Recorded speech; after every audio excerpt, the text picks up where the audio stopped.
Voici le précipice qui menace d'engloutir plusieurs domiciles des blocs Dallas et Kilimandjaro au quartier Niala 2. Oui, c'est les eaux de pluie qui viennent depuis la route puisqu'il n'y a pas de canalisation. Ça ruisselle jusqu'en roule là. C'est ça qui a commencé à creuser.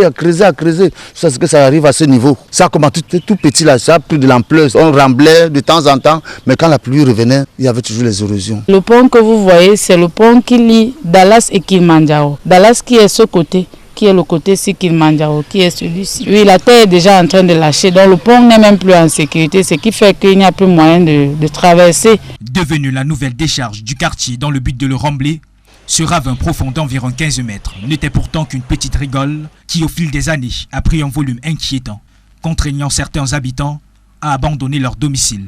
On envoie les enfants verser les ordures. Les parents ne sont pas là et souvent ils trébuchent là, ils se retrouvent à l'intérieur. On a eu à récupérer même ces enfants comme ça. Ça a avalé beaucoup de maisons ici et avec une maison avec les toilettes, ça a avalé. Là aussi, c'était une église qu'on était en train de construire. L'érosion l'a chassé. Soucieux de la sécurité des habitants de sa localité, Sa Majesté Mendomo Ferdinand révèle avoir plusieurs fois attiré l'attention des autorités publiques sur ce danger.